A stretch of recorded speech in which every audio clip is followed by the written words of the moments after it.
আমাদের জাকাত ওয়েলফেয়ার ফাউন্ডেশনের চেয়ারম্যান এবং ফাউন্ডার প্রথমেই বলেছে যে আমাদের দেশে এই 92% মুসলিম অধিষ্ঠিত দেশে এই জাকাতের উপর কোনো থিসিস নেই, কোনো ভার্সিটির কোনো বই নেই, ইভেন আমাদেরকে একটা জাকাত মন্ত্রণালয় নেই। অথচ জাকাত এমন একটা ভাইটাল পিলার যেটার মাধ্যমে একটা ধনী গরিবের বৈষম্য দূরী করা হয়।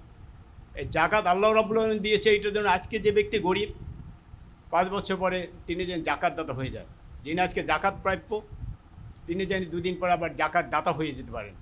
কিন্তু আমরা দেখা যাচ্ছে জাকাত আমরা যাকে দিচ্ছি প্রতি বছর তাকেই দিচ্ছি, অর্থাৎ ওই দাসত্ব বৃত্তির মতো, মানে ও যেন ওই সারা জীবন জাকাত নিয়েই চলে আর আমার অনুগত হয়ে থাকে। এটা আমাদের জন্য একটা দুঃখজনক ব্যাপার।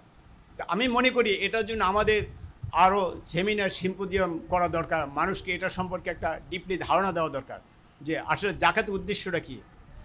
এবং এই সেমিনার সিম্পোজিয়ামের মাধ্যমে আমি যদি মানুষের মাঝে বোঝাতে পারি যে জাকাত কাদেরকে দিব এবং যাদেরকে দিব তাদের করণীয় কী, তারা পরবর্তীতে একজন জাকাতদাতা হতে পারবে কিনা, তার কর্মসংস্থানের ব্যবস্থা করা যাবে কিনা, এই জিনিসটা তাদেরকে বোঝাতে হবে।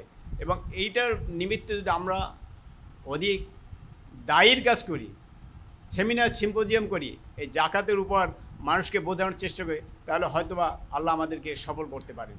এবং আমরা সরকারিভাবেও এবার একটা প্রস্তাবনা হওয়া দরকার যে অন্তত একটা জাকাত ম্যানেজমেন্ট বা একটা মন্ত্রণালয় যেন থাকে, যে মন্ত্রণালয়ের মাধ্যমে পারে যে আজকে 200 কোটি টাকা জাকাত হয়েছে, ঠিক আছে, বাংলাদেশে আজকে একটা বিভাগে 7টা বিভাগ, একটা বিভাগকে আমরা এবার এস্টাবলিশ করে দিই, ওখানে কর্মসংস্থার ব্যবস্থা করে দিই। এবার যদি হয় তাহলে দেখা যায় যে সেই 92তে একটা স্ট্যাটিস্টিক্সে দেখা গেছে যে উইদিন 5-6 ইয়ার্সের ভিতরে দেশে দরিদ্র থাকবে না, জাকাত নেওয়ার লোক থাকবে না। এটা করা যেতে পারে যদি সরকার, যেহেতু আমাদের এই মুসলিম অধ্যুষিত এলাকার সরকার ওইভাবে নেই, ইসলামিক ওইভাবে চিন্তা, আমাদেরকে মনে হয় এই চিন্তা চেতনা গভর্নমেন্টের ভিতরে ঢুকিয়ে দেওয়ার জন্য কাজ করা দরকার, যাতে দেশে আর্ত মানবতার সেবায় এবং দারিদ্র্যমুক্ত একটা সমাজ গড়তে পারি। আমি এই আহ্বান করি যে ভবিষ্যতে আপনার এই সেমিনার সিম্পোজিয়ামের মাধ্যমে মানুষকে এই জাকাত সম্পর্কে উদ্বুদ্ধ করবেন এবং এতে হয়তো আমরা সফলকাম হতে পারি।